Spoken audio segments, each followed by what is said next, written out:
Whoa, just in time. All right. What's up, guys? Welcome back to another live stream. And today we're playing Reentry, an Orbital Simulator. Now, mic too loud, mic too soft, I don't know, but well, we'll figure it out. But start off today, we're doing the Gemini program, but we need to go into the academy.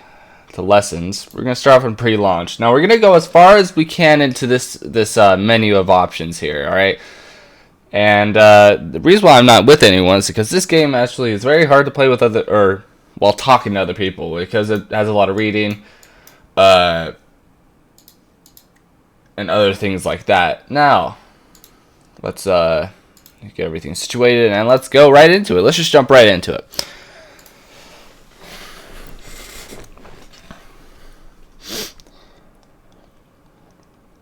Pretty loud? Well, alright, that's,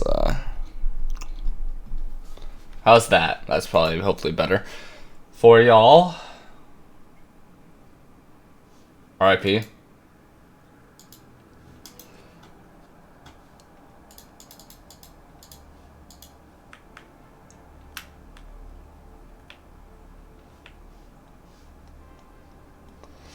Make sure my mic's alright. Okay, welcome to Gemini, a capsule sitting on top of a 38-meter high Titan launch vehicle. In this lesson, we will prepare the spacecraft so it's in a ready-to-launch configuration. This spacecraft is far more advanced than Project Mercury and contains more system, including a computer. That's interesting. Now I'll highlight what. Use F5 and F11 to try different views. That's epic. I'm confused on what you're saying. Lamp gaming. You can reassign the input in the settings menu. That's fine. That's fine. Pre-launch procedure. Right now, the spacecraft is powered by crap. I can't talk. There we go. I stopped by and now goodbye. Well, have a good day, grungier gaming. Grungier lamp gaming. Jeez, I can't talk today. All right, start off. Main battery. Power on. This is where it is. Main power on. This is difficult. There we go. So the up position. Switch battery 2 on. 3, 4. Spacecraft contains fuel cells. 2 fuel cells. Each with 3 stacks of producing power. With 3 stacks for producing power. More on this in electrical systems lessons. This is our primary power source. Select fuel cell 1A on. Can I get in that seat? Let's go over there. Pilot seat. Wow. Okay, I'm way up there. Turn that baby on. 1B, so we're trying to get our fuel cells on here.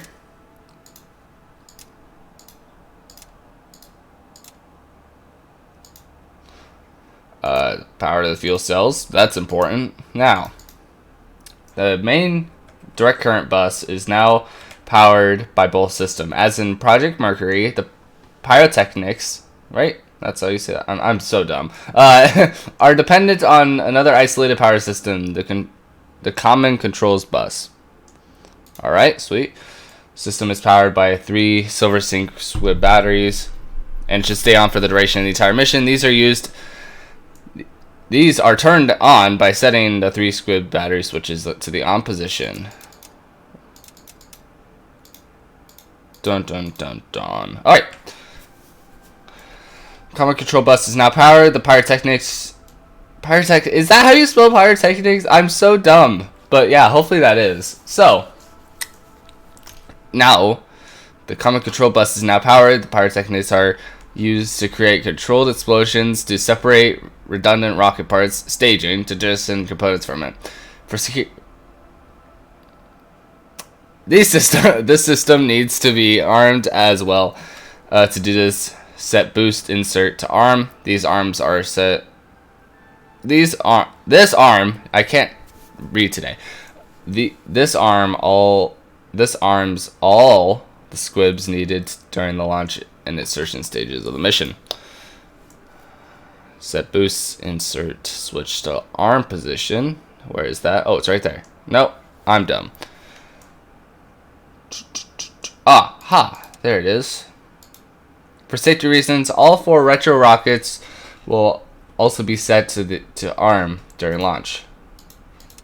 Let me guess, is it all of these? Yeah. Next we will turn on the onboard computer. The OBC is an AC powered through the IMU and the main DC bus using an internal inverter. Sorry, I can't read. So all that is needed to turn on the computer is to set the power to on. Well, that sounds easy enough.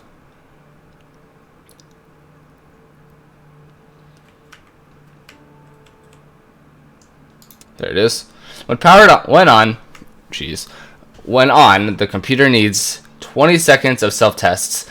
The computer display and keyboard is located on the pilot side. So it's on over here. Both are turned on by setting the MDIU power switch to on. You might see the let me get an actual seat. Pilot's panel. What in the roof panel? This seems like a good view. Period in the chat. What does that mean, Mr. J Grogs? Okay. You might see the computer self-tests are running, but the display should be set to 0 when done. Yeah, we're good. If not, you can press clear to reset the display. This can be pressed at any time and will not alter the memory. That's important. In short, the cooling of the spacecraft is done by liquid cooling system going through all of our components. Using coolant, heat exchangers, radiators, and so on will stay cool.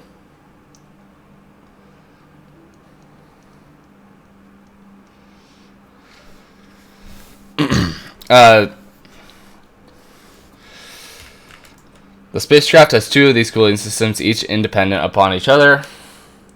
I did not mean to click that, and let's not do that. Using pumps, the coolant flows through the system. Primary cooling pumped on. There we go. Cooling B on to on. Secondary cooling to on. Secondary cooling B on. All right. Also set the suit fan to the down 1 and 2 position to turn both fans on. To turn on both fans during launch. There we go. Pay attention to the cabin temperature. The coolant pumps and fans will usually. I'm being annoyed by this view. Can I like get somewhere where it's like? I don't know. All right. Pay attention to the cabin temperature. The coolant pumps and fans will usually be on until adapter separation. The computer needs to be turned on in the pre-launch mode, but now that that's on, set it to the Ascent mode. All right, so center panel.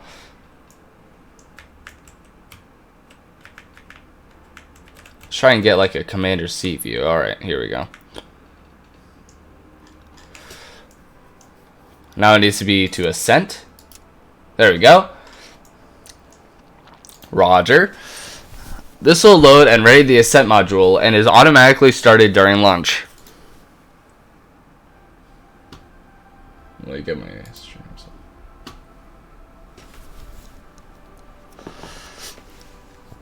The comp light is green.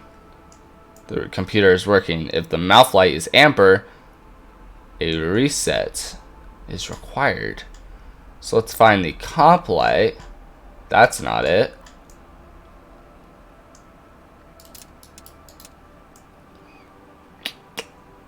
I think we're good here. Do not press this now, but if the comp light is not illuminated green during launch, start it manually by using the start button.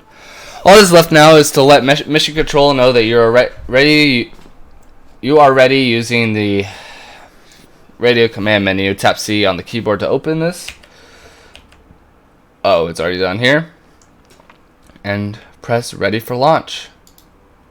Once the countdown reaches 0, the rocket will launch and ascend into orbit automatically. Feel free to take a look around the cockpit to get familiar with it. This is it for now. Sweet.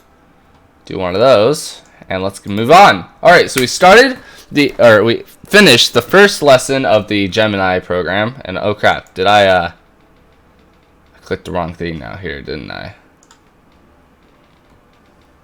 Did I click the wrong thing? Because am I supposed to go on? Alright, I think we're good. If I'm correct. Ascent. Now let's go on to Ascent.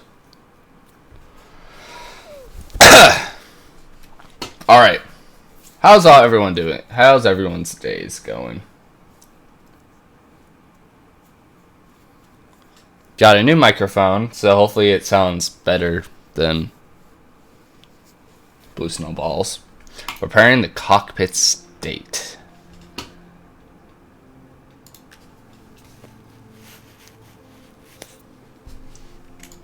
Welcome back to the Gemini Academy. In this lesson, we will learn how to ignite those engines of this 38-meter long Titan and ride it to orbit. Hell yeah. First, we need to repeat the steps we learned in lesson 1. However, instead of me telling you what to do, we will use the provided checklists. Alright. Press M to look at the mission pad. Alright. Select the pre-flight checklist. Either follow it yourself manually or press run to enable the guide. The guide will highlight the switch you need to modify in the order of the checklist. Jeez. If you haven't done so, run the checklist now. Remember to also notify mission control that you are ready using the radio command menu. Assessed using C on the keyboard. Then use the time scale to... Okay, let's do the checklist. Pre-flight checklist. Let's run it. Let's go over here to the main battery sources that like we did earlier. Let's go to batteries. And all the fuel cell stuff that is over in the pilot seat. Boom, boom, boom, boom, boom, boom. Then all the computer power stuff. Oh, whoops. Whoa, it's calling me by name. Alright. Mom, okay, I did not... I don't think I did something right. Declan, time to retro has been updated to 1 hour, 0 minutes, 0 seconds. Please double check core 19 and make adjustments if needed. What? Oh, is it not 000? Oh, it is.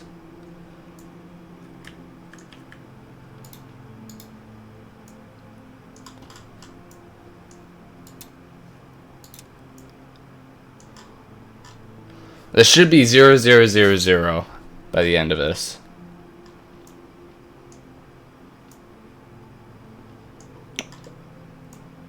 I'm pretty sure. With that, we'll go over here. Click, click.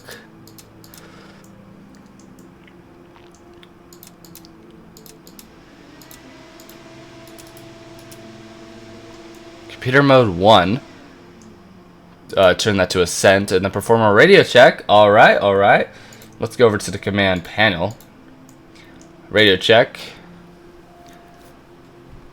They read us? Alright, that's good. Time to retro has been updated.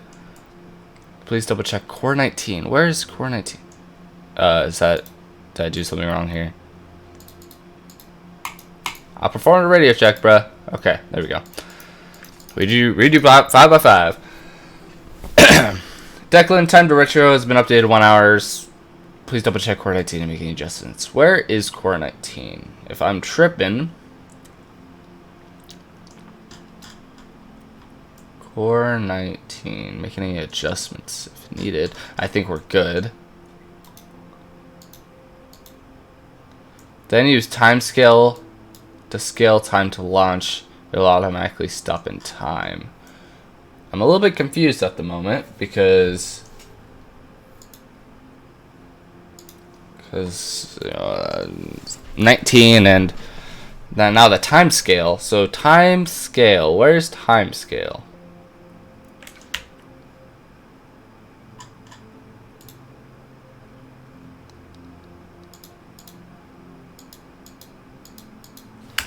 I don't think that's it. So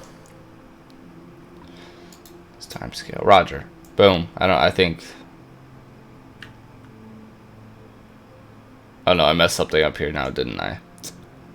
Well, crap. This is an issue now, isn't it? So node 19.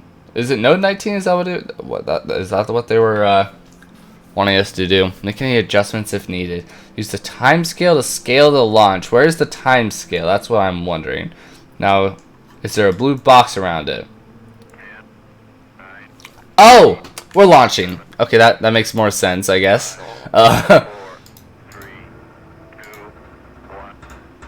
Oh boy.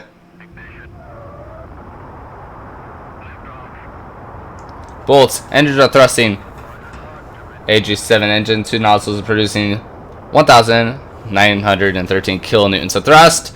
Liftoff for the capsule during launch. It is important to pay attention to your instruments. You should develop a vision circle going through vital information in turn. During the first 100,000 feet, start with the altimeter. This should be climbing steadily. Alright, let's look at it. Oh god.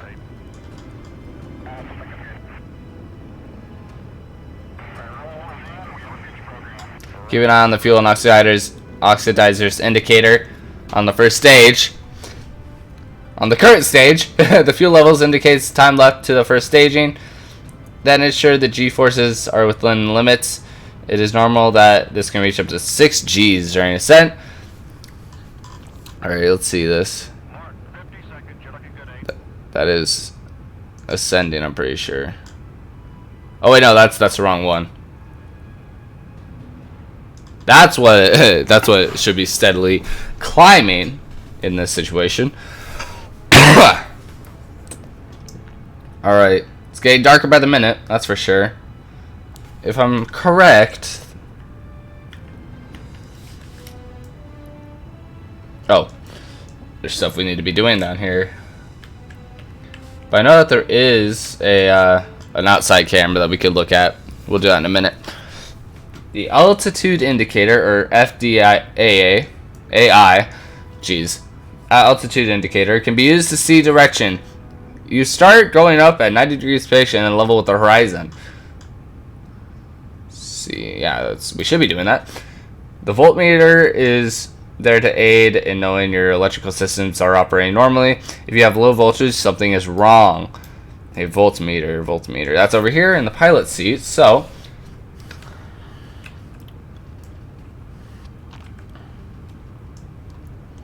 Low voltage. We look to have good voltage. We have voltage at least, so that's good.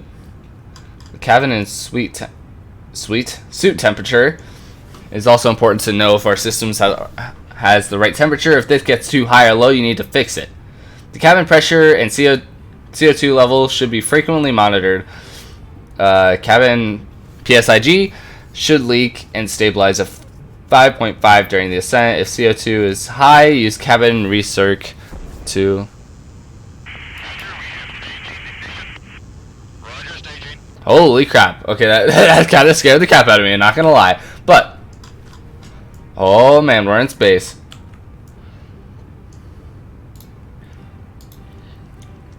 Separation.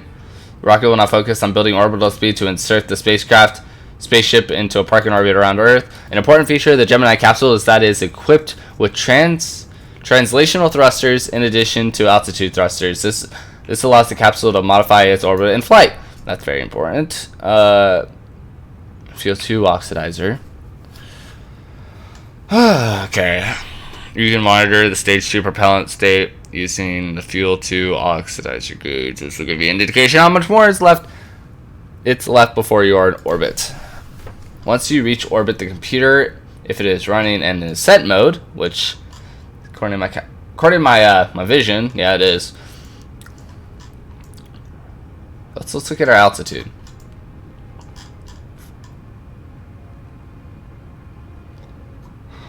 Huh. Okay, at least we're not descending. That's a good thing.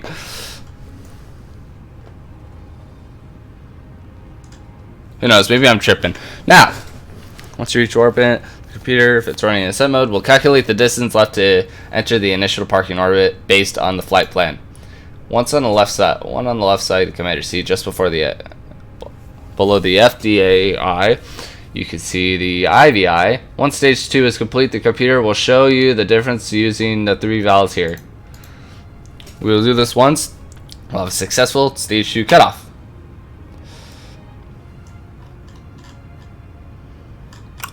Alright, I think we're in the waiting game here, folks. Just go to checklists and searching.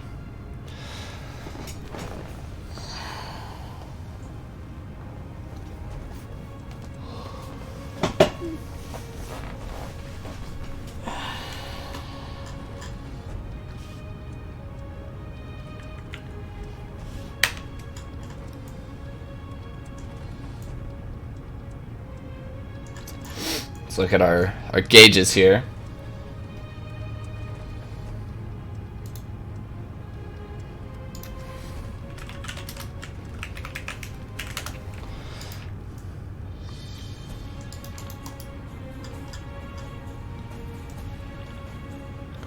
Alright, so we're getting close to, looks like stage 2 cutoff.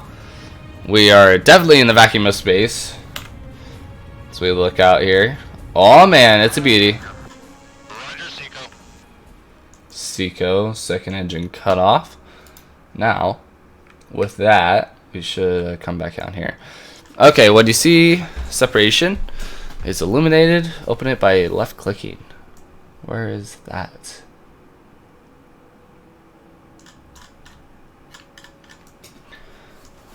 Separation. Am I tripping? No, I'm not very good. Wait. Alright, there it is. Illuminated, open it by left clicking. This will use the squids and pyros to separate stage 2.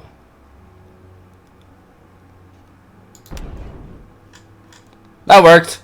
Alright. Pyros to separate stage 2. Great, another important step to jettison the horizon scanner covers and the protection cover in front. Do this by opening and pressing the jet fairing button. Now,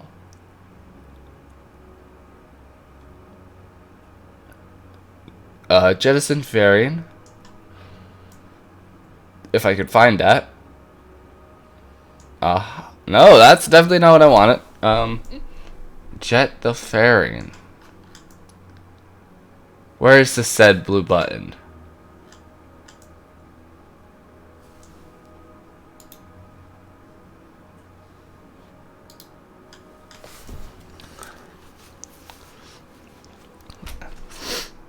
Crap, where is it? Aha, my gosh, I am a dummy.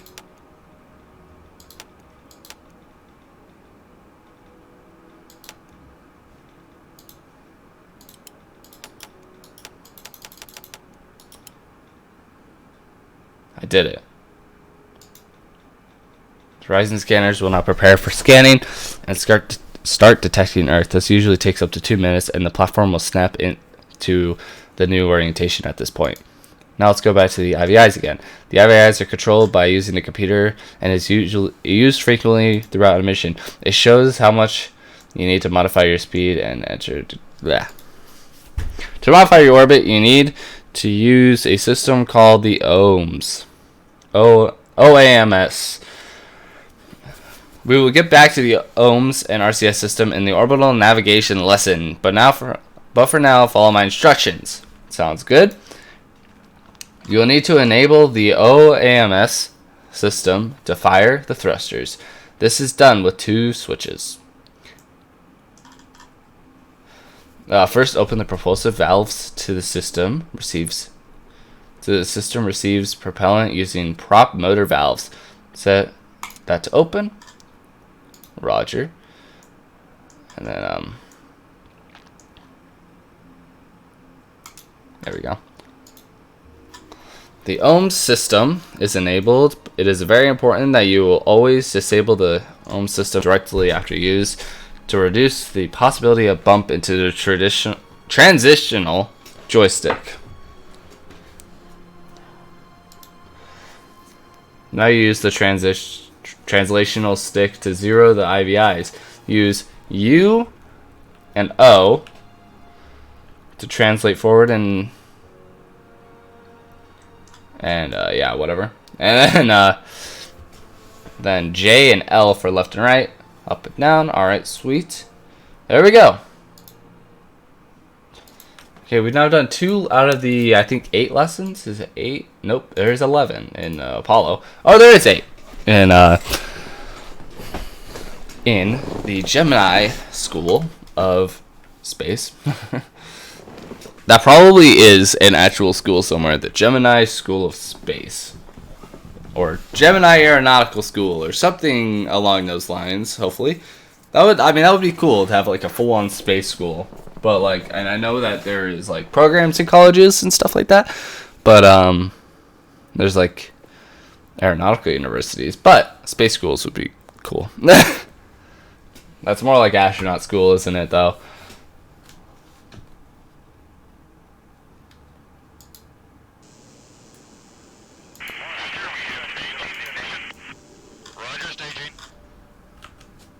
Today we'll take a closer look at the components that powers the Gemini capsule. The power is powered by 2 systems. The capsule is powered by 2 systems. The primary power source is from 2 fuel cells that generate power from hydrogen and oxygen. The secondary system is powered by 4 silver zinc batteries.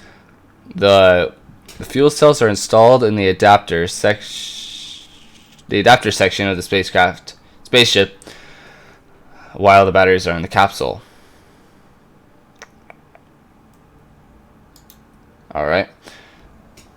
The fuel cell is using a system called the Reactant Supply System, RSS, that supplies cryogenic oxygen and hydrogen to the fuel cells.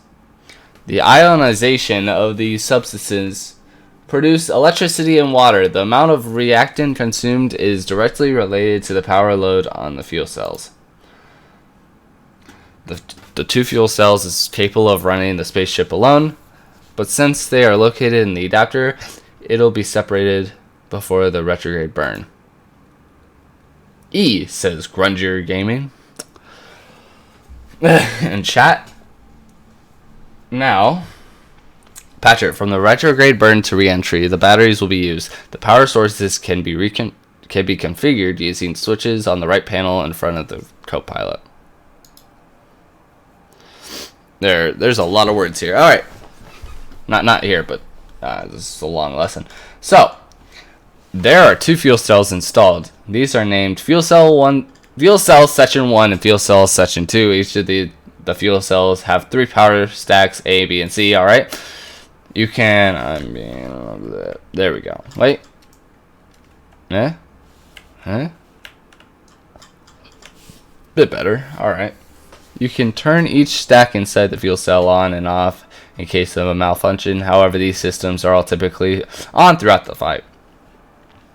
Using the fuel cell stack gauges, 1A and 2C, you can immediately see the load on each stack. Using the voltmeter, you can see the volts of each stack as well. This is low on one of the stacks. You should shut it down in danger of fire or explosion. Alright, that's good, hopefully. Yeah. You can use the DC voltmeter selector knob below the voltmeter to select what stack to monitor. Turn it to stack 1B right now.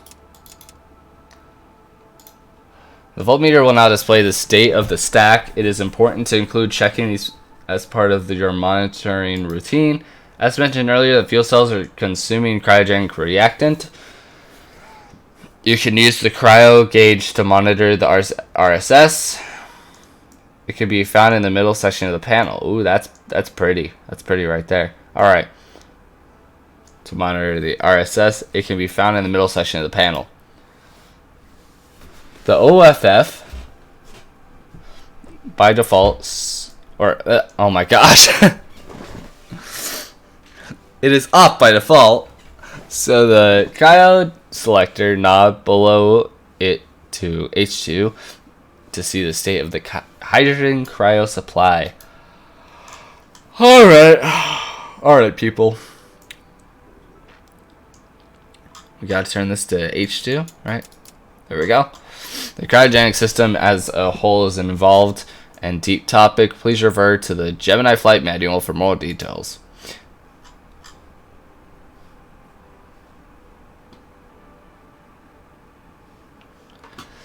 The other power source are batteries. There are 4 batteries installed in the capsule. These can be turned on and off on the right side of the panel in the pilot seat, like we learned right there. Main batteries. Patrick, both these power sources are powered to the main DC bus, where most of the electrical components in the spaceship are connected to. It is normal to have both power sources connected to the main DC bus during launch and ascent. When inserted into an orbit, the batteries are usually turned off, leaving both fuel cells on. Another electrical power source exists. This is an isolated system that provides power to the pyrotechnical systems used for separation and jettisons. This system is powered by 3 silver zinc batteries named squid batteries. These are connected to a common control bus. These are usually on for the entire mission. There are a few switches next to the arm used to arm the squibs. Squibs? Am I saying that right? Squibs? Sounds like a funny word, kind of. Squibs like boost insert squibs that we turned on before launch. These are needed for the stage separations. Another is the landing squibs. The landing squibs are used for reentry, and the retro squibs are used for retrograde burn. That makes sense. Oh gosh, missed one. Each battery has a test switch. These can be used to test the batteries using the DC voltmeter selector right here. You can turn it to BT, which is battery test. That's low, isn't it? Oh wait, it's 2020. 2025 and that stuff. Now, when in BT mode, you can set the battery switch to test. Battery switch.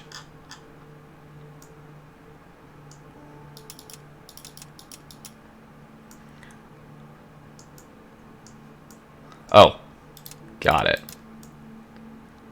See the voltage of that individual battery. Now, alright, we got good voltage in most of these. Power 4, around 28, 28 amps. Is that amps? Probably a little bit more than amps, probably. But when in BT mode, if the squib battery should fail, you can use the bus tie switches to connect the main bus and the common control bus. It is easy to forget that batteries are needed to be turned on again before the adapter separation. A battery power tele light in the center panel will illuminate to remind you of this. Okay, that's enough for now. Please refer to the manual for more details. That was a hell of a lot of reading. So, mission complete. I think we're done here.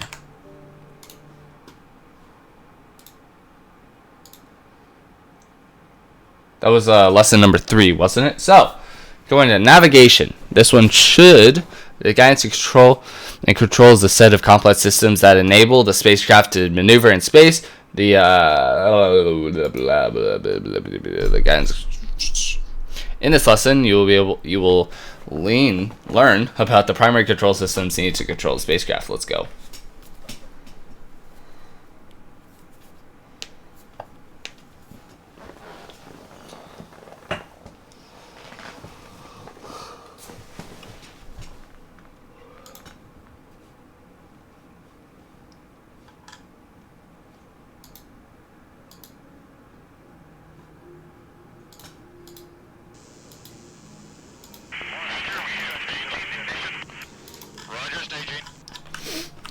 Okay. What was the guidance control lesson? There are many systems involved in maneuver space with the Gemini spaceship. Don't worry. Don't worry if you feel overwhelmed. And I would recommend checking out the guidance and control section of the Gemini flight manual too. Let's go look that out. Let's look at this manual, you know. 7 systems. ACME, IGS, horizon sensors, rendezvous, radar, command link, TRF, electronic timer, and propulsive system. The computer is working with the IGS to aid in navigation. All right, sweet. Oh crap! I didn't read the one down here.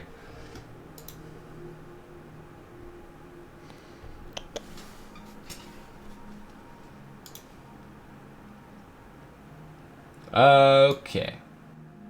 How about that? That should be better, hopefully. I turned it sound 6 decibels, so hopefully the microphone shouldn't be as loud, guys. Sorry about that. This means that the spacecraft can alter the orbital path it takes. We will dive deeper in the orbital mechanics in the orbital mechanics lesson. In this lesson, we will focus on how the spacecraft can orient itself in space. In short, the propulsion system is receiving firing commands and is the system that accidentally fires the actually fires the correct thrusters. Oh man, guys, very interesting. Let's go look at space. Let's go up here. Let's look at some space. Oh man, it's pitch black. I think we're probably on the dark side of the Earth. That's probably why it is. But the propulsion system receives commands from the altitude control and maneuvering electronics. ACME. The ACME receives inputs from other systems. The other systems can be hand controllers, the inertial guidance system, or the horizon scanners, and the computer. The IGS provides an inertial platform used as a reference for the flight director and altitude indicator. The horizon scanners are used to track. Okay, so these lessons in the middle at the moment are mostly just trying to teach you about the systems. That's what I'm guessing right now. Oh, there's some cities down there. All right, toggle hatch. Boom. That's a Kerbal moment. You just open the hatch and it goes boom. That's yeah. Okay. These sensors are covered during launch and ascent. Once in space, the covers are jettisoned. We did that, didn't we? Yeah. The fairings and all that stuff. The sensors are exposed to space for the first time. They will require 2 minutes before being able to properly align the platform. The ACME is your main interface to controlling the altitude. It can be configured in the space pedestal panel using the altitude control. No, set it to direct. All right, ACME mode 2. Mode 2.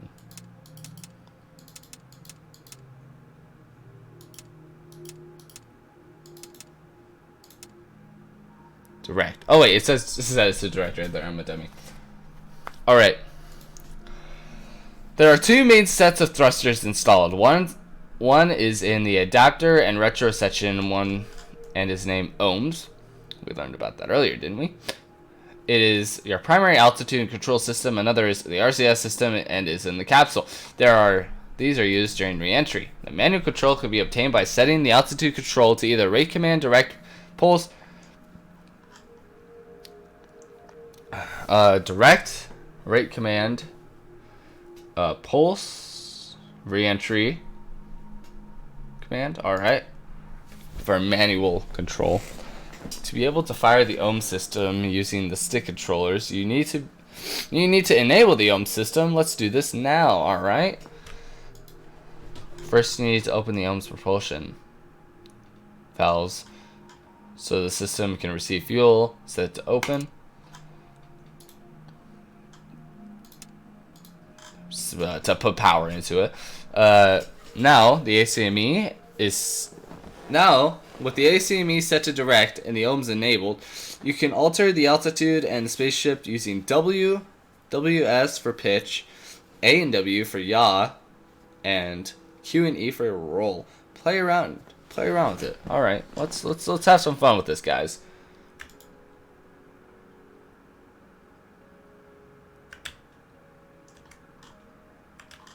We're doing something here, boys.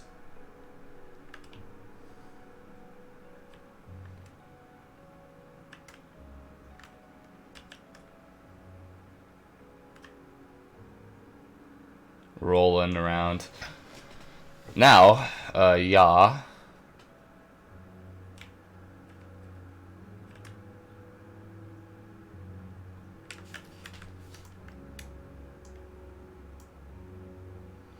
Definitely on the dark side of Earth. I wonder what some of these cities are down there. That's interesting. All right, let's continue. Also try and set it to rate command and pulse 2 to see the difference between the modes.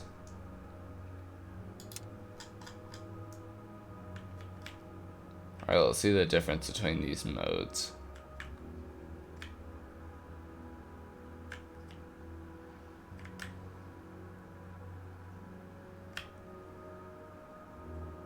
I think we're positioned backwards at the moment.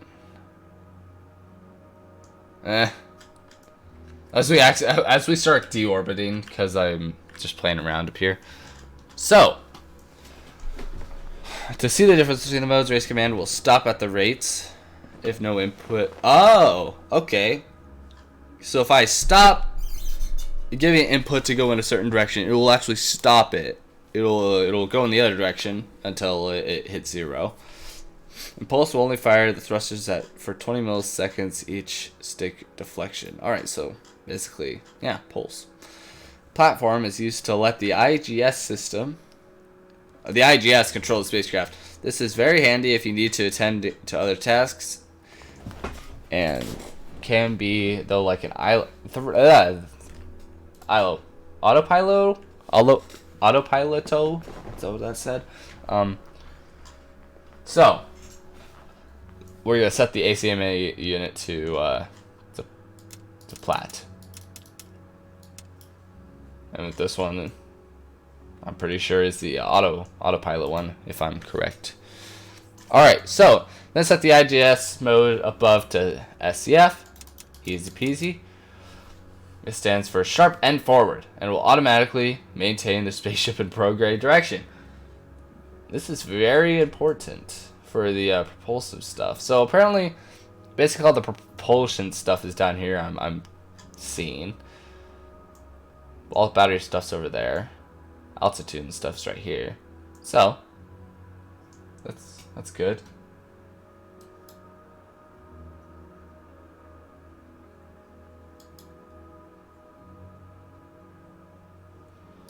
We've been going at this for 45 minutes already. Jeez.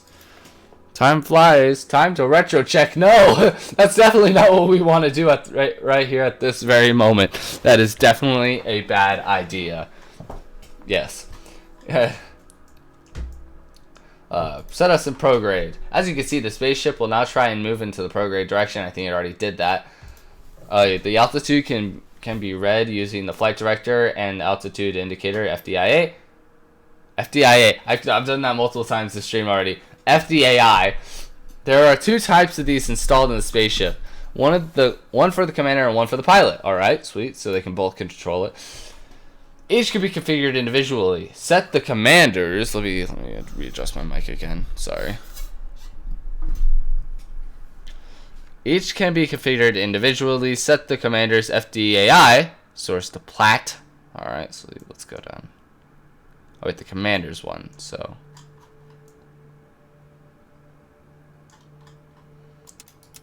it already is plat.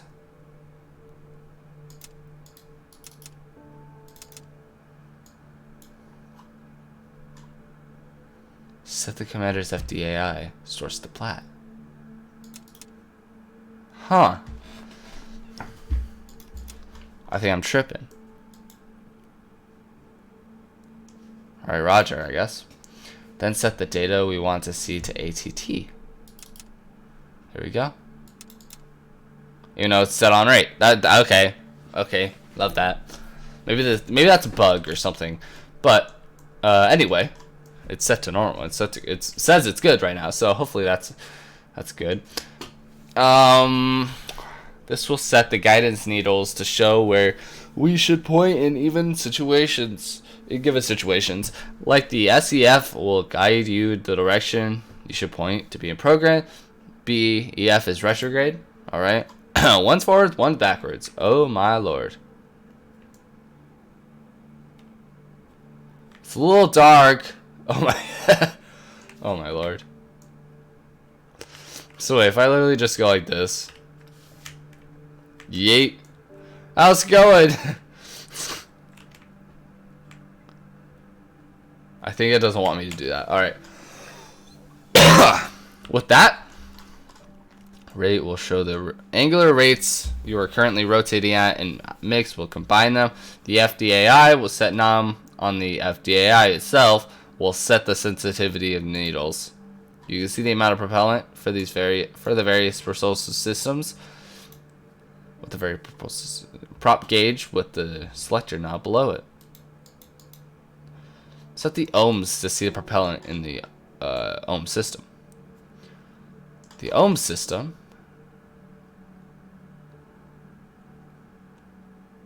right here, alright.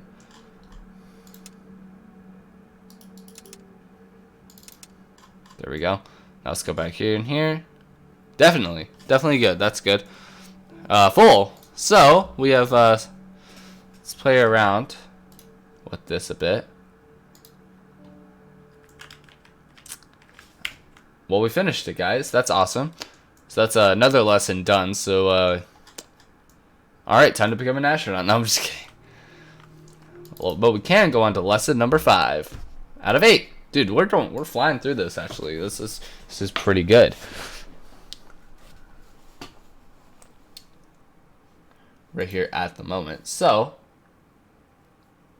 is it lagging for y'all?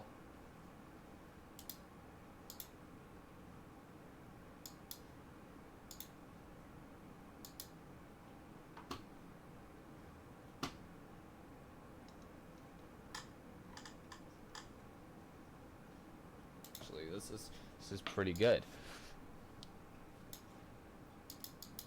Actually, it is really loud. How does that work? Why is this new microphone like 20 times louder than I thought it should be? All right, we're turning you down a bit more. Sorry guys, for the entirety of the stream. It's a bit loud.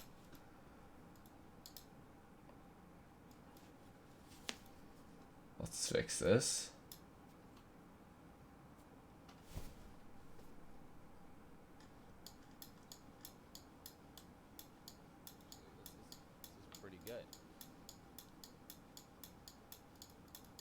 Actually, it is really loud. How does that work? Why is this new microphone like 20 times louder than I thought it should be? All right, we're turning you down a bit more. Sorry, All right, yeah, I apologize for that, guys. So 15, and make sure my mic is 10 feet away from me. It's like across the desk from me, so I don't even know.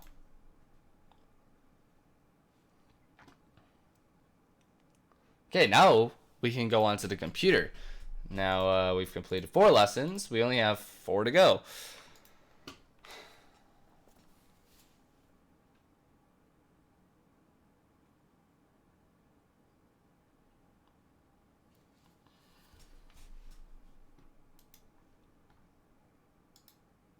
It's like across from me, so I don't even know.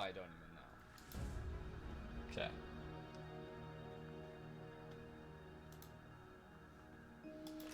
We're preparing the cockpit for computers lesson.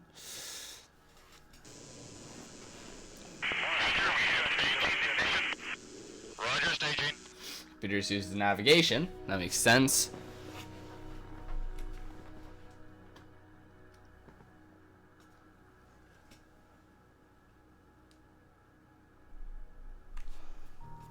Makes sense. So, it is binary, fixed point, stored program, general purpose computer. It uses input from many of the other systems in the spaceship. An auxiliary tape memory system can load various modules from a tape to computer memory. Typically, each phase of the mission has dedicated module. The computer is controlled using the computer section on the center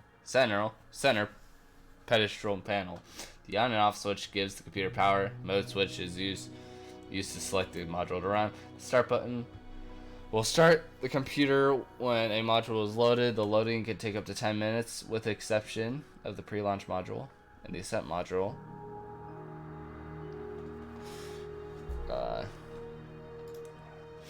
Aux tape run light indicator on the pilot panel, which let's go over to pilot then if that's the case. Aux tape run. I just want to see where this is. So light indicator on the pilot panel, right seat panel. Which here. Also, what is this music? 10 out of 10.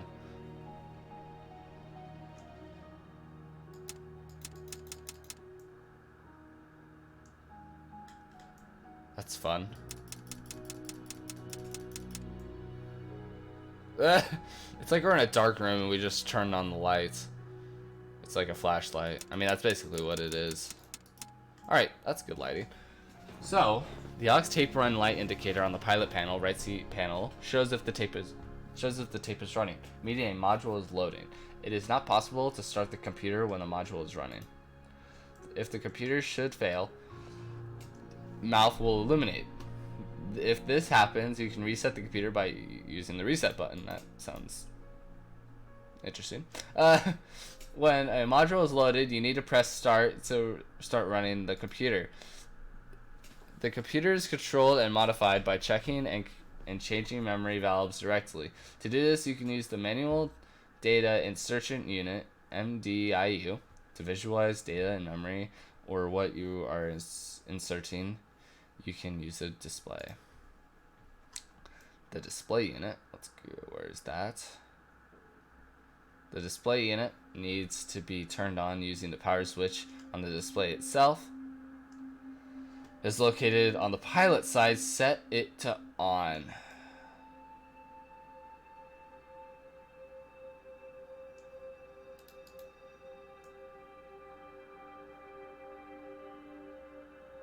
Here's the thing, guys. I don't see none of this switch. I don't see where they're talking about for this switch. So this might become an issue very quickly.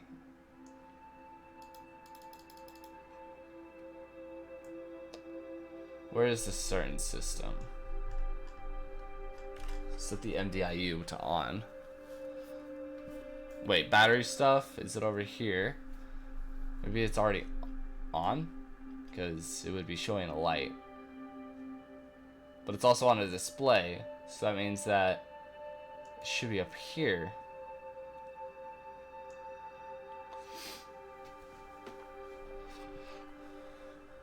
So, where is this MDIU power? Let's figure this out.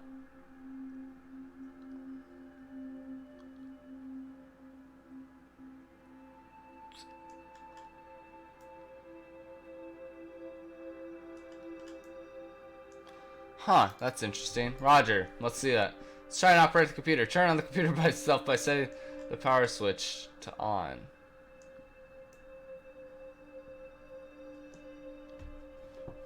The center pedestal panel to on. Alright, computer.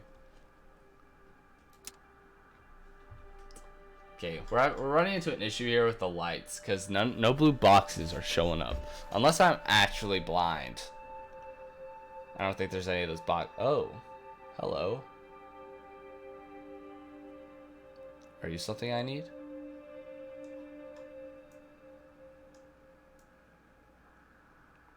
Doesn't look like it.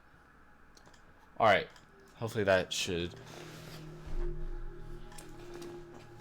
Yeah, we're running into an issue here. I don't know where this stuff is. Computer power up.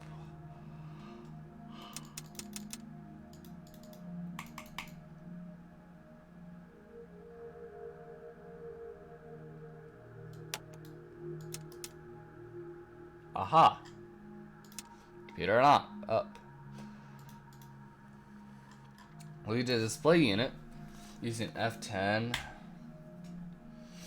F10. It'll spend 20 seconds on self-tests. The display should stop showing numbers and revert to 0 when ready. If it does not revert to 0, you could press clear once the counting stops. When ready, set the computer to ASC. Alright, there we go. Here's the thing, I'm still wondering where that so-called display unit. Like, where is the display? Because, like, a display is one of these things, of course. So, is it this? Is this what we're doing this entire time? Because I don't know. Because counting to stop.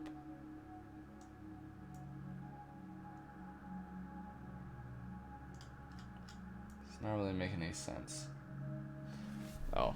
If it does not revert to 0, you can press clear once the counting stops. When ready, set the 0 module to ASC.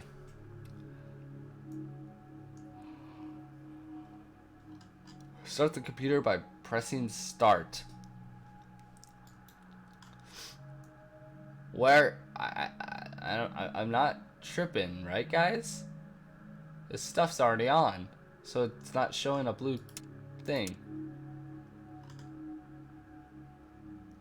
I also don't know where they're talking about the MDAI panel, or is that the last lesson? I don't know.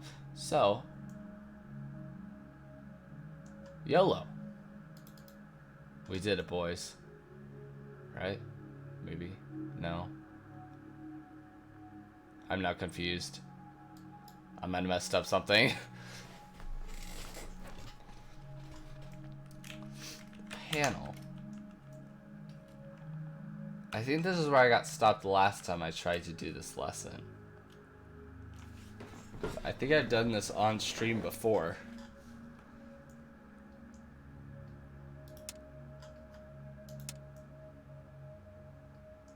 I think we need to click this button. No.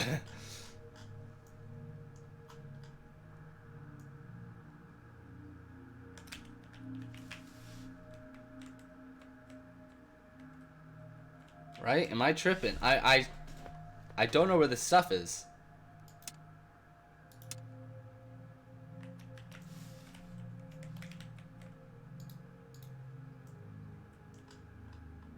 Alright, EVA time. No, I'm just kidding. Oh man. Here's the Earth. So.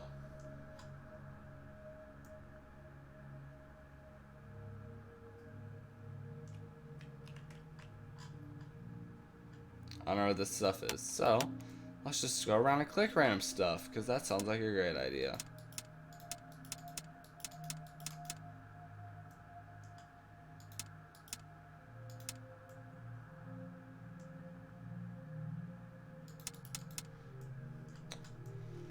I don't know what I'm doing now, so let's go into here and go to checklists maybe. Let's see if there's something we can find in here.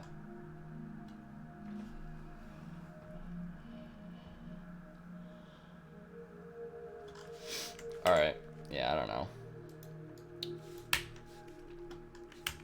So let's restart this.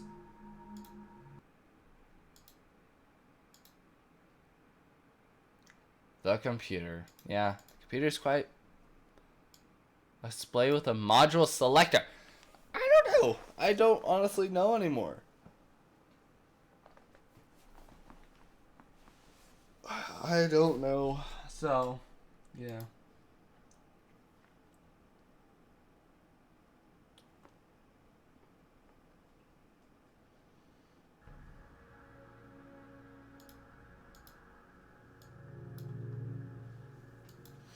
Alright, let's try and get through this as fast as possible. We'll reread that part about the display. where it starts, where we actually start to have to, you know, do stuff. Roger, staging. Okay.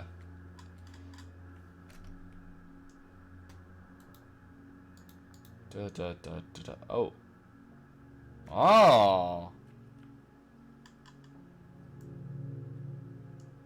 That's the computer. Yes. I was right, but okay. Yeah, we're just... Light indicator. That's the other thing, is I don't really know what to do here. The aux tape run light indicator. Light indicator. That's one of them. Is it one of them? Let's look. Okay. Aux. Do I see aux here? No, I do not see aux. Or I am actually tripping. I don't know. Okay, so with that, the aux tape run light indicator on the pilot panel, right seat panel, shows that the tape is running. Deny. What if I, you know why did they have the deny button if you can't actually deny stuff? So let's figure this out again. So this is the real reason. I don't know.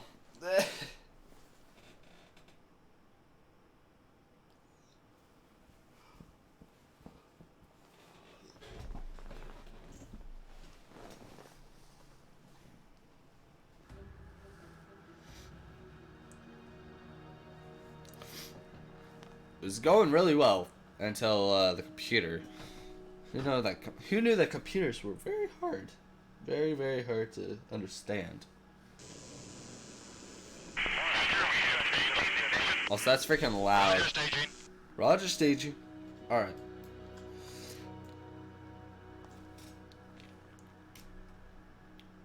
See, look at this. What are you doing? Are you good?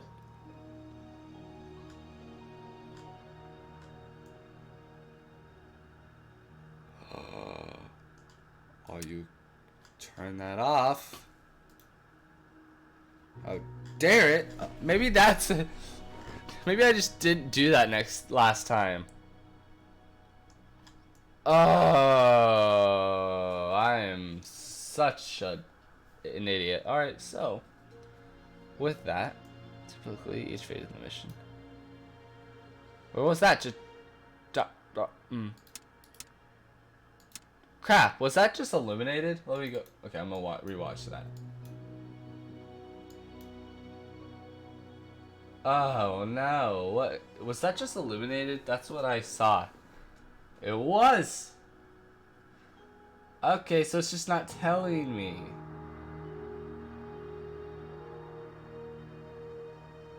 I saw that in the last second. All right, sorry guys. Let's turn that off. Definitely turn that off. Mode switch. Where's the mode switch? Oh, this is the mode switch. All right, sweet. Set the module to run. Start button on. We'll start the computer when the module is loaded.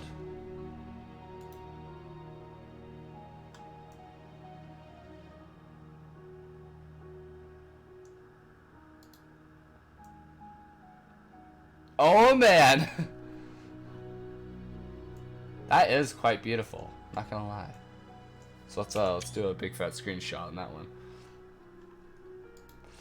Okay, well, how mad would mission control be if you just opened it? Just opened it. Just, you know, out of the blue, opened it. That means I don't think mission control would be very happy with you, like at all. Like, yeah, that wouldn't end well for you. So, oh man. On the pilot panel, right seat panel shows the tape is running, meaning the module is loading.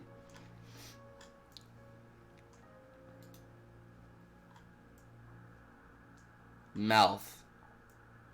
That's what mouth. There's the mouth little thingamajigger right there for malfunction, I'm guessing. If this happens, reset the computer using the reset button. Reset button, alright, sweet. When a module is loaded, you need to press start running the computer. The computer is controlled and modified by checking and changing memory values. Jeez, I can't read. Okay. To do this, you can use the manual data insertion. Use MDIU. Alright, so okay, which one of these is the MDIU? I need to figure this out right now before I click go or Roger. There's a reset button probably for that. Is that the MDIU? 1 second. Oh yeah. Shh, I'm not doing anything.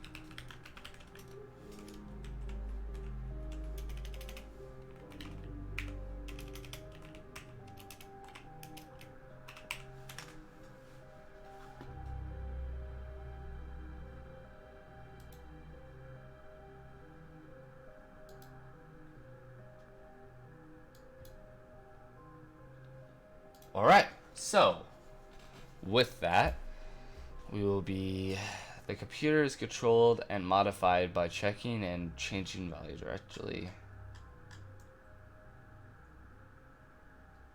Oh, we're probably gonna have to use this here in a minute. MDIU. That's the MDIU, is it? Am I tripping? I honestly, I probably am tripping. Is that the MDIU and that's a display? Oh lord. Wait.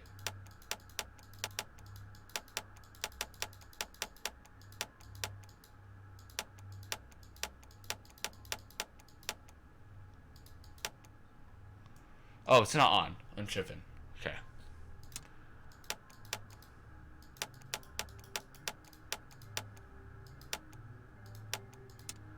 Oh, I think the computer has to be on. Okay, we'll get to that. The display unit needs to be set to on. I'm such a dummy. So that's what our entire issue was here the entire time. Set it to on. Let's try and operate the computer. Turn on the computer by itself. Alright, sweet. That's not what I want. Oh no. 54 minutes. Core 19. Okay. I actually want to know, where is Core 19? Who knows? Okay, sweet. Try and operate the computer by itself. There we go. Sweet. F10. Let's reset that to ASC. There we go. Now we're starting to get some business up in here. One ready. Okay. Now with everything, start the computer by pressing start.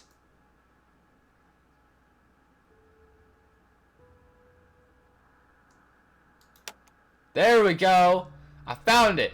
Let's go. With that, to move into the MDIU view, we will check our current orbit is using what our current orbit is using the computer. The display unit has 2 address numbers. Yes, so this is the display unit. Oh my gosh, I'm such a dumb. Now, 2 numbers and 5 data numbers. Address is what the computer memory addresses. Okay. Yeah, I'm just gonna restart that. The display unit has 2 address numbers and 5 data numbers. Address is what computer memory addresses. Address is what computer memory address you want to check or modify. And data is the value you read or insert from into the address. Let's start by reading memory location core 98. This is the current apogee of your orbit. 9. Okay. 8. Read out. So is that 67 kilometers? 600. I don't know. Let's figure it out. The message. You use 99 to check the perigee if you want to. Oh, here.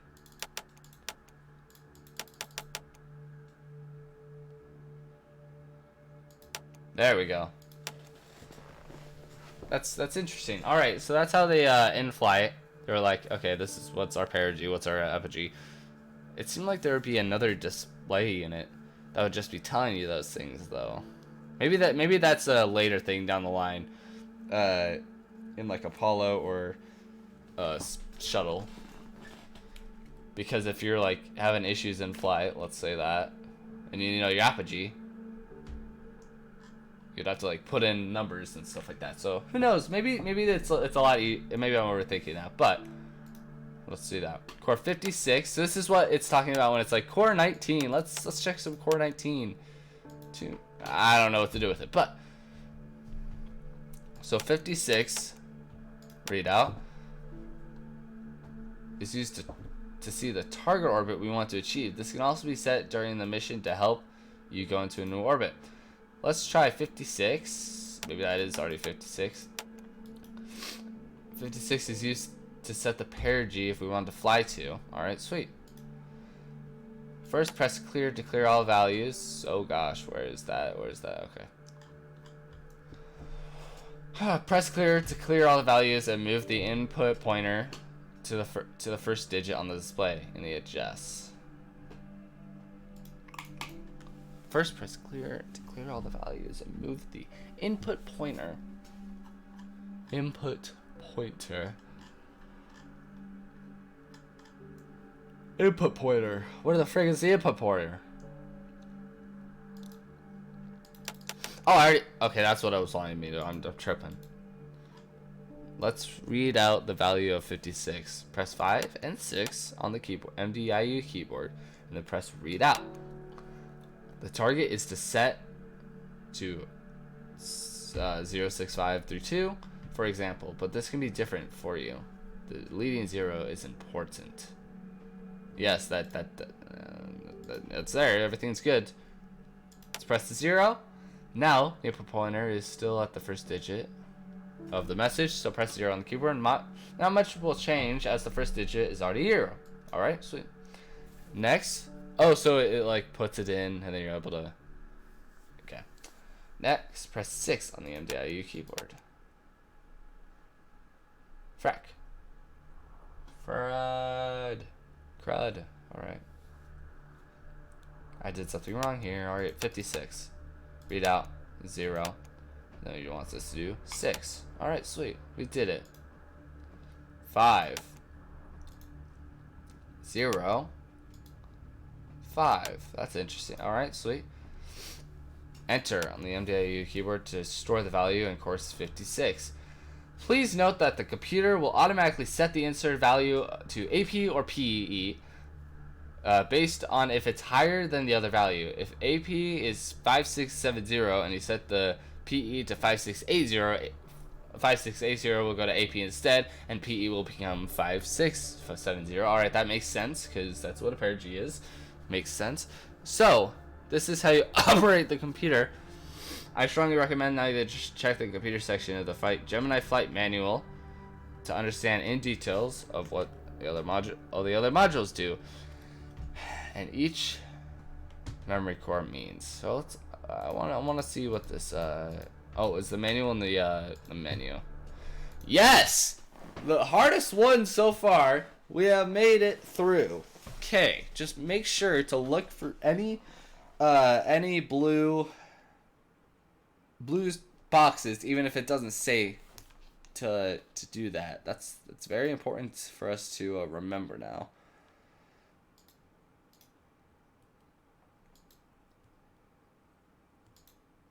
We did that. Life support. Now, I don't think I'm gonna do this in this stream. Maybe we might just do all we can, because this is starting to get a bit long. Hour and 60 minutes in. I mean, we could do it, but yeah. Let's figure this out. Life support. Yeah, life support. That's what we're on.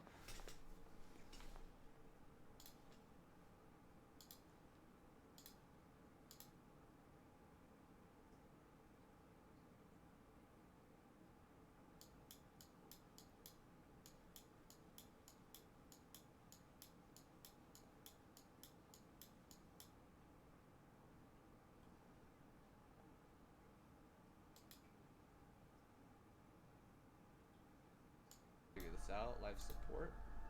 Whoops. Alright. So, we're preparing the cockpit state for life support. Roger, staging. Alright, now we're pointed almost radial in towards the planet. Oh, crap. That's an issue. Now is it? Okay, we're good. We're good. We're good. Photo camera. External. I just want to see this. Wow. We're so insignificant.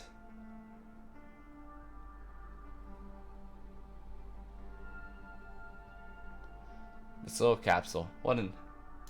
That's good. Where are we at the moment? I just wanted to see that, so that's nice to look at. So we're going to get done here. Welcome to Launchpad. Today we will stay grounded. Wait, I definitely don't think we're at the launch pad. Today we will stay grounded, but take a closer look at the environmental control system. The ECS is a system that keeps the cabin pressurized. Okay, now I'm scared. We need to like do this and see if anything turns blue. The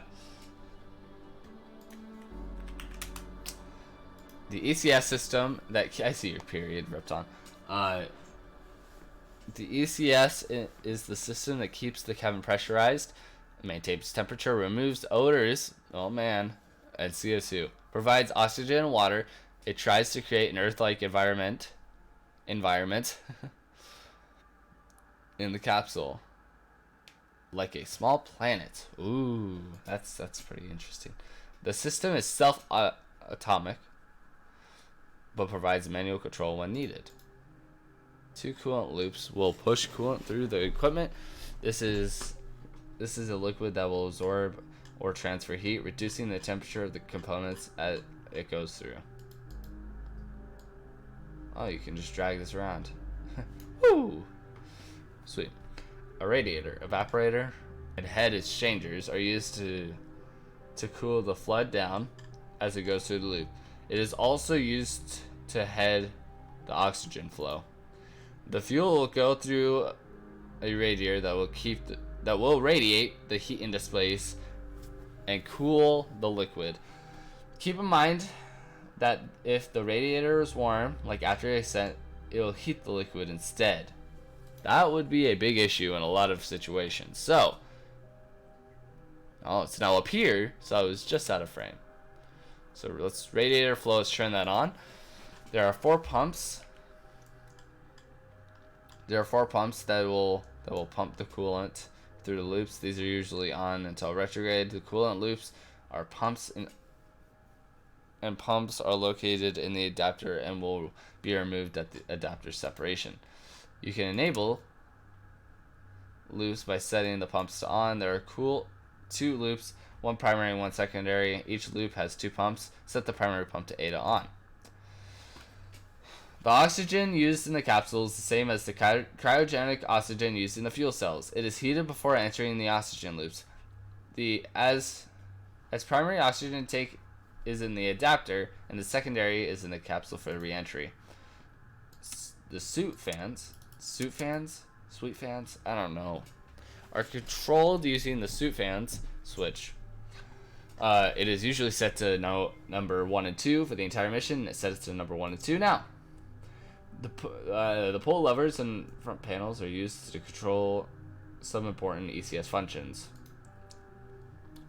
The cabin recirc is used to permit cabin air to enter the sweet circuit for removal of odors and CO2. If CO2 is high, pull this lever. The snorkel is used to permit air during this descent. The cabin vent is used for decompressing the cabin and ventilation during landing. The water seal seals the cabin for water at splashdown. The O2 high rate recook restores the oxygen high flow rate to normal oxygen flow and restores the capability to do another high oxygen flow. The high oxygen flow or the high flow is indicated with the O2 high rate switch just below it. I think we're up here. High rate. Oh, right here. All right, sweet. Yellow. Oh man. turn that off. There are many gauges, so you could choose to check the ECS.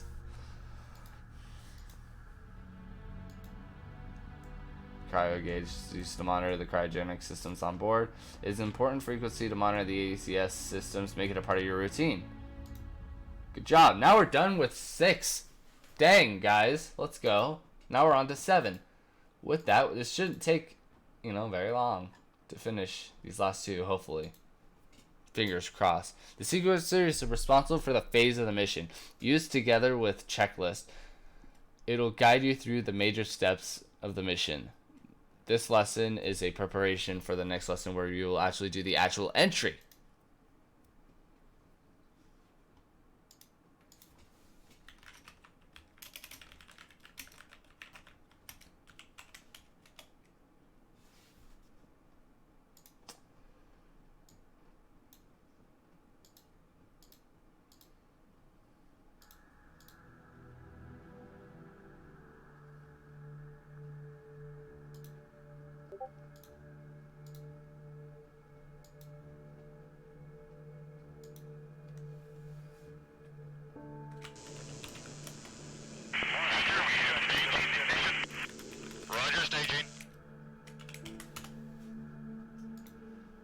So, with that, everyone, we're now on to the second to last mission before we do where we put all of these things to the test.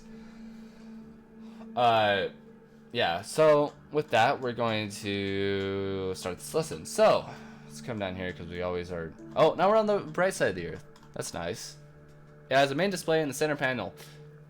We're on, what are we on right now? Sequencing? Whoa. Whoa there. Okay, a flashlight. That's pretty cool. Now I can't see anything. What if I just wanted to, turn it off? Now we can actually, look outside and look at the view. No, we have jobs to do, apparently.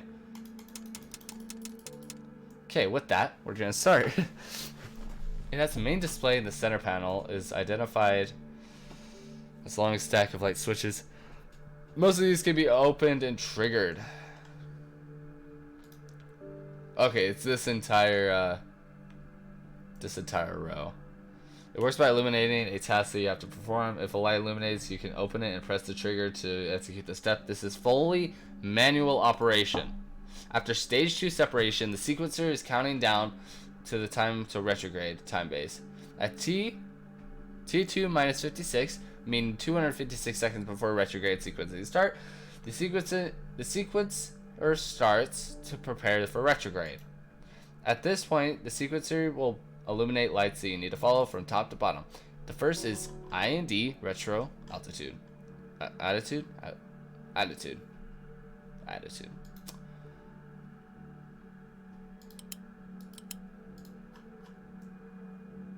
Once again, did I click something wrong here?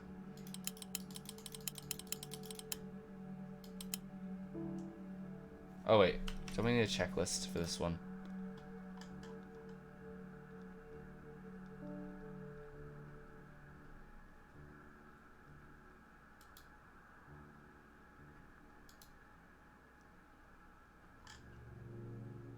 Okay, what did I do wrong here, guys? Let me go back to...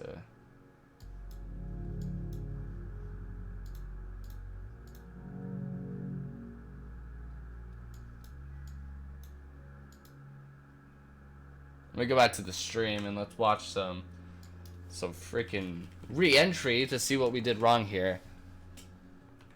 A radiator, evaporator, and okay. The fluid will go through a radiator that will keep... There are 4 pumps. These are all, this is the ECS lesson. Now, as we go through here, did I miss something? Because now it's not giving us any, goals in this lesson.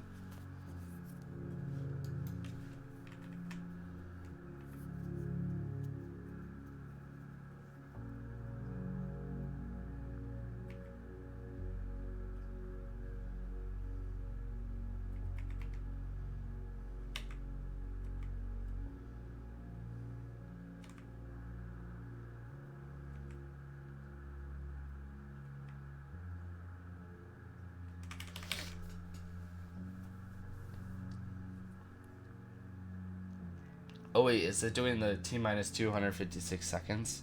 And then that light will illuminate? Did I do this very fast?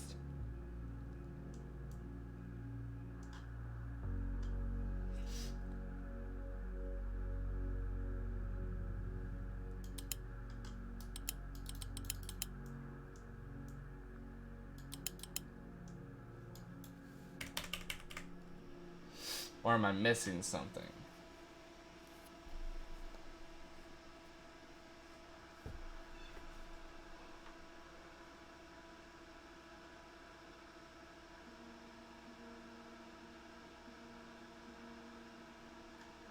This is very peculiar.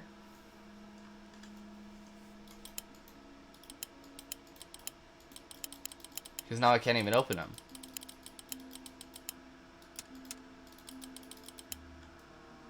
But nothing else is illuminated. Huh, okay, so with that, I think we're gonna have to restart this one again.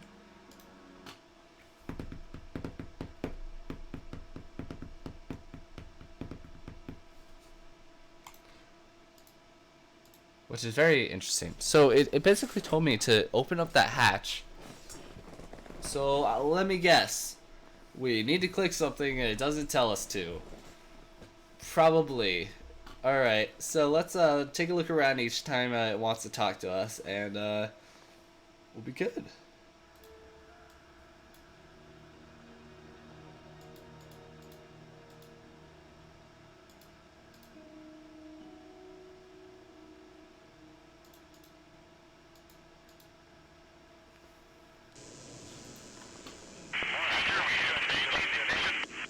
Roger, staging. Look at the basics of the sequencer. Okay, easy. It's a sequencer. You do this after you, yeah. That should be how it works, but let's figure it out. Landing stages. Perform these in the lights lesson. The sequencers use, yeah.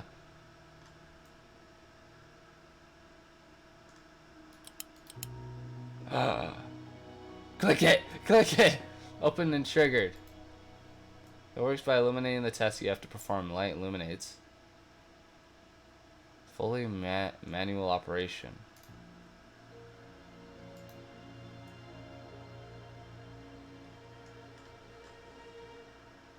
T minus clock. Is there a T minus until retrograde? Oh.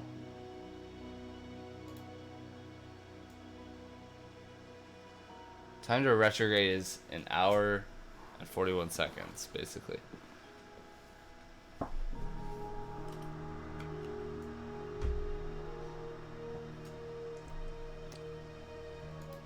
At this point, the sequencer will illuminate lights that you need to follow. First. Okay, it's now telling me to do more things. So I don't know what we did wrong. We were supposed to open that a while ago. Battery power. Reminder to turn on your batteries as you separate for fuel cells. Okay, that's very important. You need those. See it? RCS will disable ohms. This cannot be reverted and enables the RCS thruster system in the capsule. As the ohm system, the RCS ring A and ring B, two systems redundantly and efficiency, must have propulsion and power. These are set by the RCS power, central power, and prop motor valve switches in the center panel. At TR30, at sep ohms line. Let's just open them all up now. I'm scared about that. Ohm lines will seal the ohm and propulsion lines. Sep electric, I think that's what it stands for. We'll cut the adapter and electricity lines, and separation adapter will separate the adapter along with all the equipment. Lastly, you need the arm to the retro system. Let's see if it's wanting me to do anything. Alright, nope. Then it will fire the retros. It is normal to trigger the main fire retro 1. Man fire retro 1 1 second after retro fire, just to be sure. When the retros have fired, you need to jettison the retro section by pressing jet retro. When the retros have fired, you need to jettison the retro section by pressing jet retro. Spacecrafts will now be in an entry configuration. The ACME, hey, APME. I used to have a channel called Deck APME. That's almost what that looks like. ACME, APME. It's in for Angry Pac-Man Entertainment. I think that's what. Yeah, Angry Pac-Man Entertainment. Because I used to have like a couple channels: Angry Pac-Man Entertainment, Angry Pac-Man Gaming. Yeah. Before I was just like, yeah, that's not original. So now I'm here with Deck Games, which is so original. So with that, we're going to ACME altitude control is set to the right command. Oh wait, ACME, isn't it down here?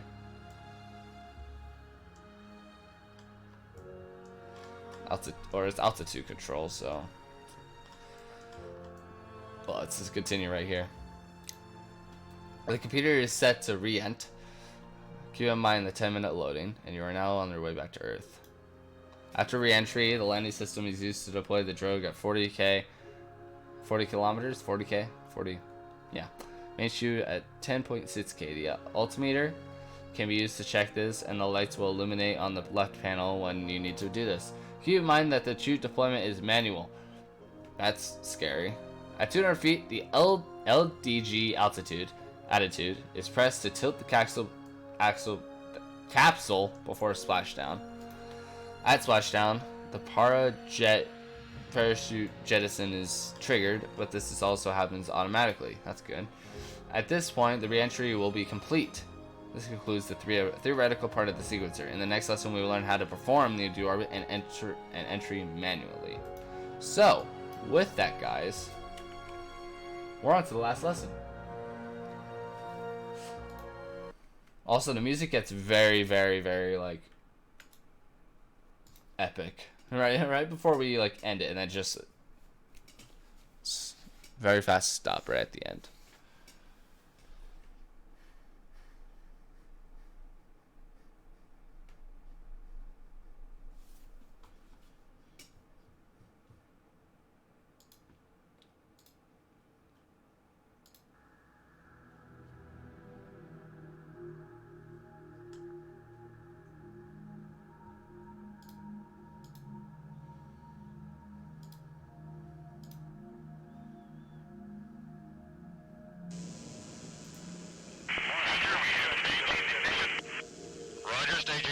Hector.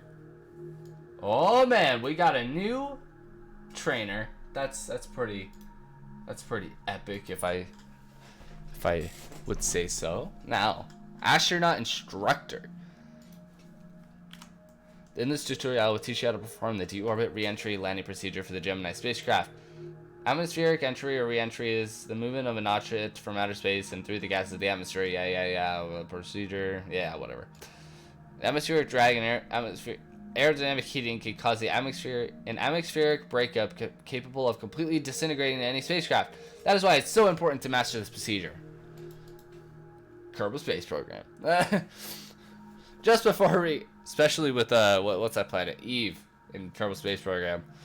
Very important that you have the correct heat shield, and you're going really, really slow. Hopefully.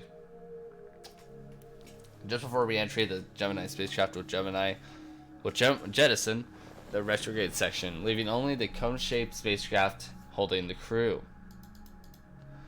The tip/nose of the Gemini capsule contains the parachute system. Small explosions will deploy the parachutes to slow the capsule's descent. The capsule will shortly after make a big splash in the ocean and float until a rescue ship retrieves the vehicle and astronauts. Let's get started. We are currently 80 minutes from the start of re-entry. Holy crap! Okay, let's start this lesson by learning the Gemini spacecraft deorbit re-entry landing procedure. First, click it. V on your keyboard. V. Okay.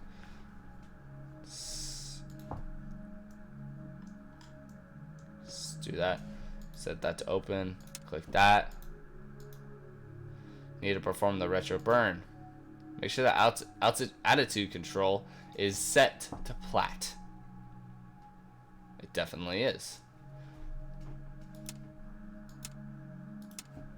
This will hold the Gemini spacecraft attitude to the platform selected. Then set platform to BEF. Now the Gemini spacecraft should be changing its attitude to retrograde. Look at the FDIA ball. It definitely is. Let's go. All right, sweet. Remember that, what's it called? I'm pretty sure that SEF? Oh yeah, this one right above here is the prograde one, if I'm correct. Look at the FDIA ball. Let's check it some more. Okay, we're in retrograde. So, yeah, it's going that way. So we are facing backwards, which is good. That's what we want to be doing. Hit V.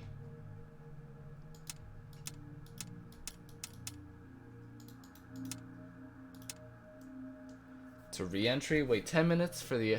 Oh gosh. Or skip time until 10 minutes have passed, or use the event timer. Skip time. Oh no. Oh lord. Okay, let's skip some time. Shall we? 12:13? 12:13? How can you skip time?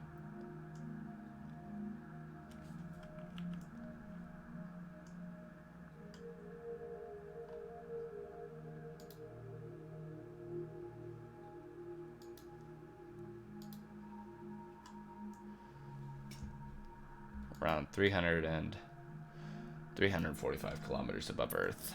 So, with that,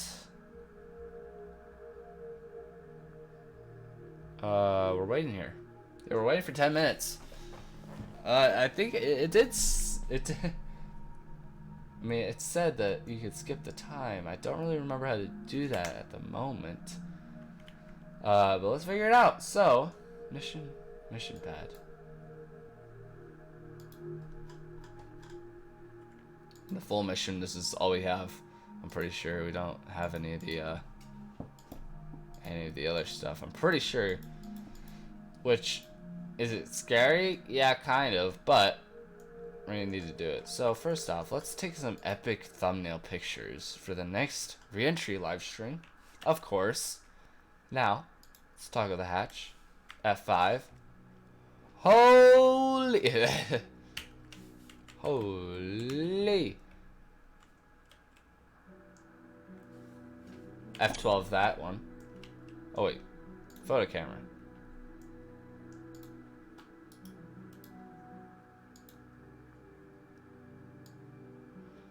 Look at this. This is actually pretty sick.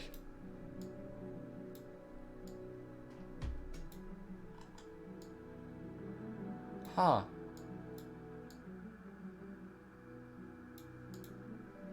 Capture. Now, is that a screenshot? Special effects? What? That's awesome. Well, we got a thumbnail for the next the next video. Let's toggle that hatch. Let's not kill ourselves on accident here. Okay, I don't think that the minutes are actual minutes. It's 12:06. It's been 3 minutes. We have, 7 minutes left, if I can math correctly. Ready to launch.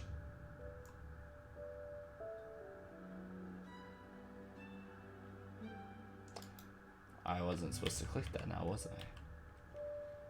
I? Ready to launch. Wait, you're already up there. I don't know if I am. What is this? Shut down, abort. Now question, is that an abort button? Or is that just saying like, you need to abort, this isn't gonna go well for you. And you're just like, select that, pull it over, okay, and then you go. I'm pretty sure, didn't this capsule have ejection seats? That sounds like a terrible idea, but I think that's what it had. Also, this shuttle had ejection seats, I'm pretty sure, if I'm not mistaken.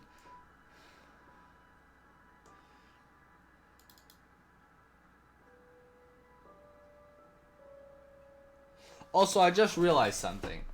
In the corner, it says 2018. So, I'm really hoping that this did not launch in 1965. Because we've been up here for a little while. if we're in that case.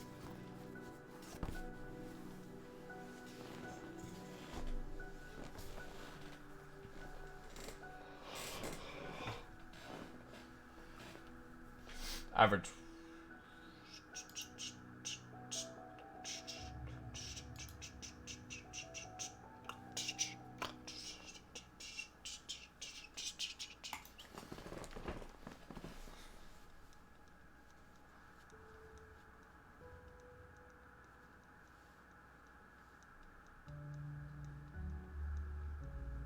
We're gonna be sitting here for a couple more minutes, 5 more minutes. We're halfway done with this.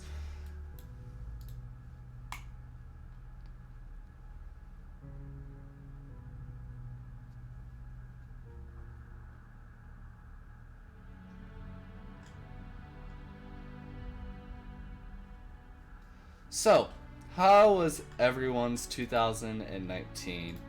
Put that in the comments below. Put that in the chat if you're in the chat right now. I want to know because yeah, mine was it ended pretty good. Started pretty shaky, but after that it's been pretty good so far. So yeah, excited for 2020. I'll probably stream on 2020. We'll probably stream some Kerbal on 2020. Yes, I'm gonna stream in 2020. So I mean New Year's Eve. Yeah, 2019 was definitely one of the fastest months or fastest years ever. Like, it went fast in a blink of an eye.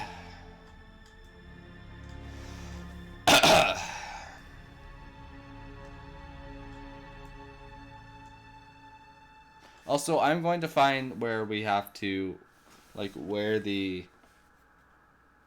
skip time button is literally at 12:11 or 12:12, 1 minute before 10 minutes, which that would be an F.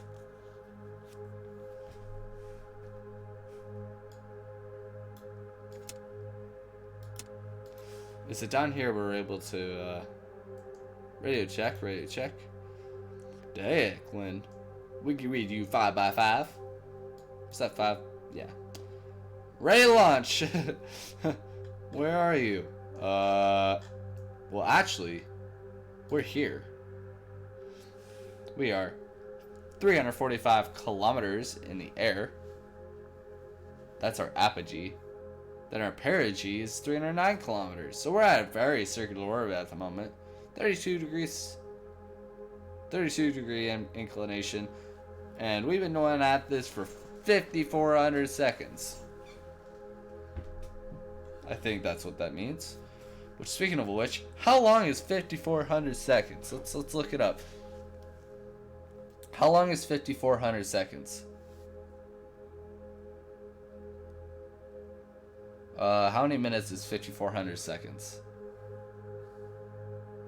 Alright, we've been up here for an hour and a half. That's actually, that's not that long.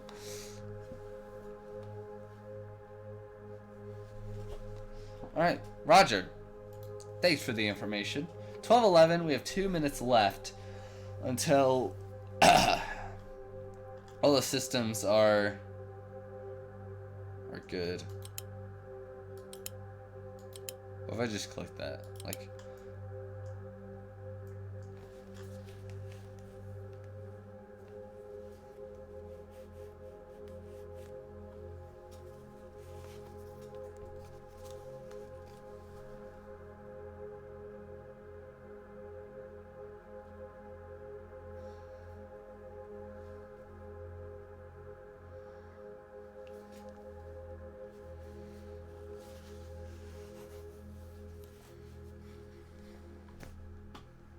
10 minutes has passed. Oh man. Press computer. Start button. Now. Oh god. Now. That. Yeah. Boom. Started it. Oh wait. If it's not turning, you need to wait for the 10 minutes. The aux tape light will illuminate green when it's loading. Do not proceed with this tutorial until it's completed. It didn't turn. Oh no. This is an issue. This is a major issue, I'm pretty sure. It didn't illuminate green.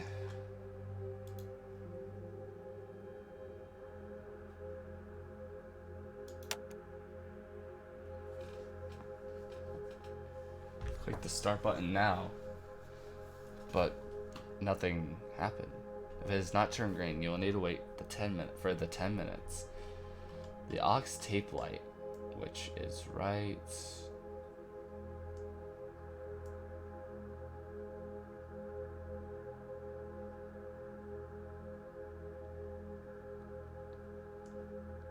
Aux tape light. Now, that's an issue. Oh, thank God. Okay, so.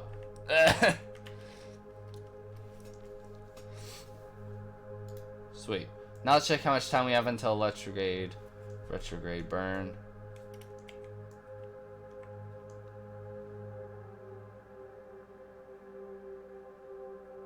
Whoa, okay. Okay, once again hit V on your keyboard for opening the view selector. Pilot's panel. Now with that, press 1. On DMDIU. 9 on the MDIU. 9 on the MDIU. Readout. We'll show the time for the retro burn in seconds. Oh boy, I did something wrong here. 9.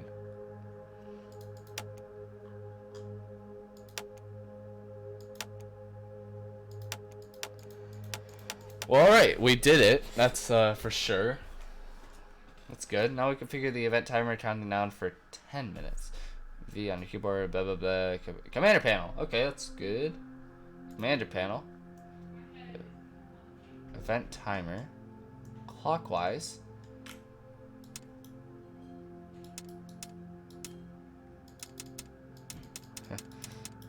Okay. V on your keyboard. Then turn the event clockwise, left.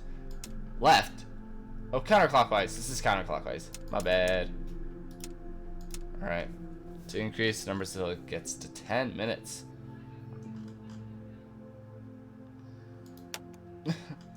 That's entertaining.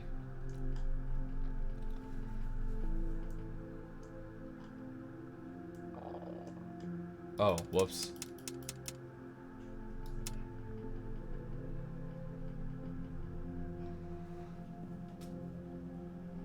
Increase the numbers until it gets to 10 minutes. So, alright.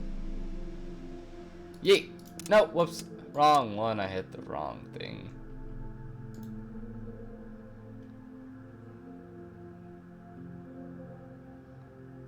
Stop. Okay. Getting this all situated, but you keep your eye on core 19. Core 19. Whoops. I want to figure this out on the keyboard. There we go. This one.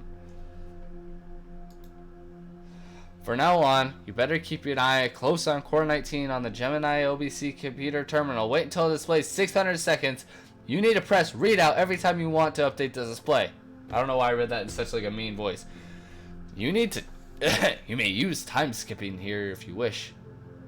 Where's time skipping?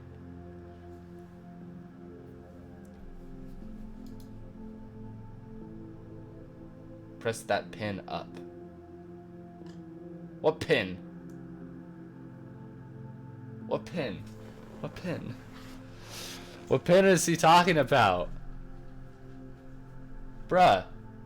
I've already made it so far in this list that I can't go back. So, it's probably where I should have staved. Press that pin up. Turn event timer to standby. Okay.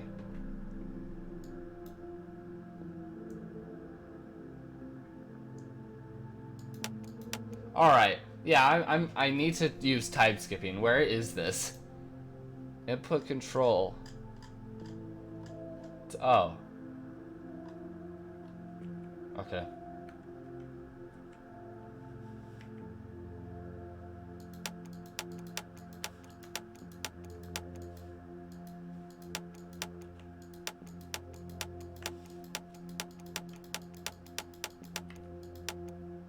Oh, crap! Oh, Lord. Oh, no. Oh, boy. Boy.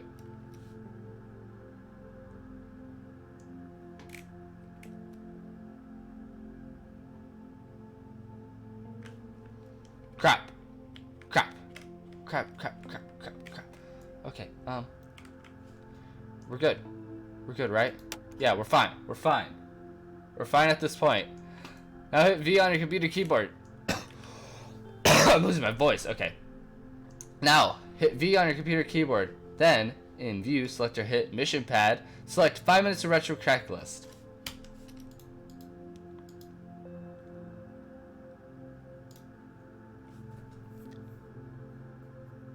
Do not execute the checklist yet. Do not press any button until the time is right.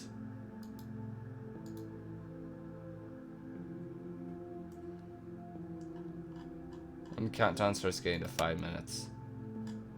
How many seconds?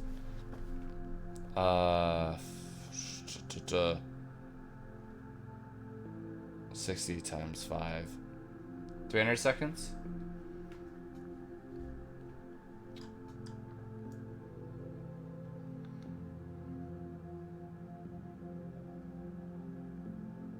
Okay.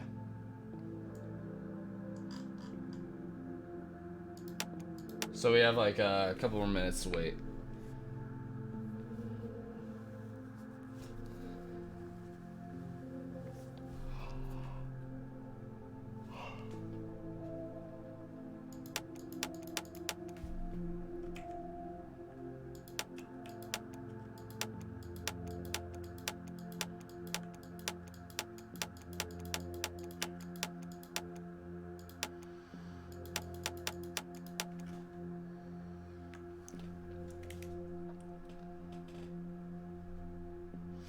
Read out. Okay, we can now start doing that.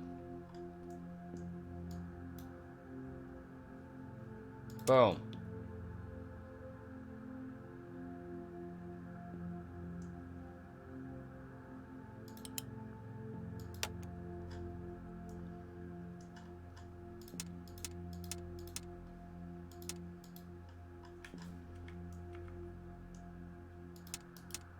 Okay, turn that down, turn it down, turn it down, turn it...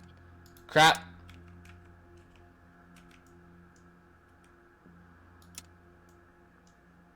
Okay, here we go. Try and get this checklist as fast as possible. RCS push. RCS push? RCS push.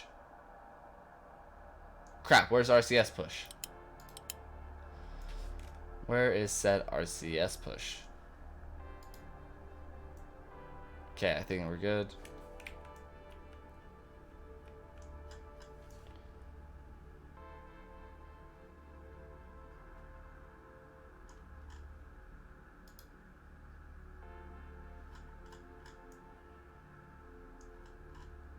Oh, it's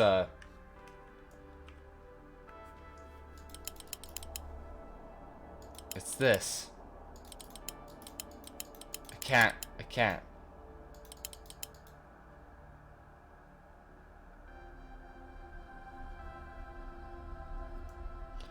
Those lights aren't working.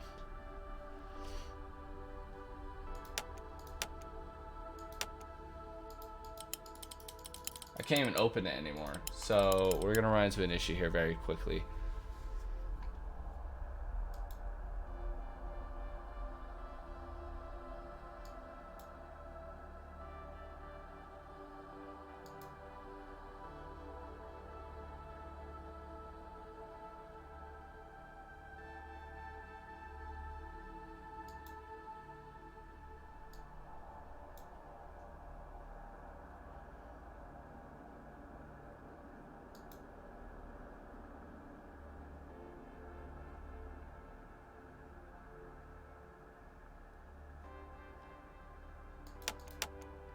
Just gonna run into some big issues here. Oh gosh, now I can't even do this. 1-9. Clear. Read out. Oh no.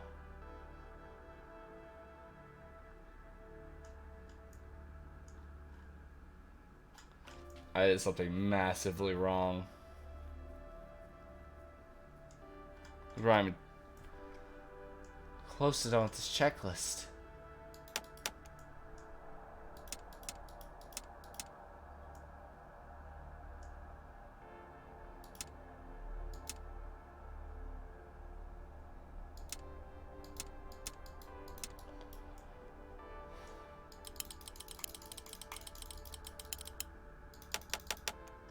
Yeah, malfunction. I see that. Yeah, reset.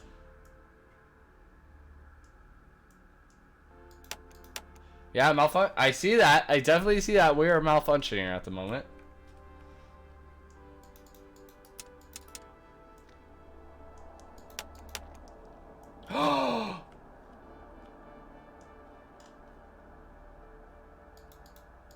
It's this thing. That's what was the pin. Oh my goodness. No. Maybe? Is that what they were talking about, the pin? Stand by.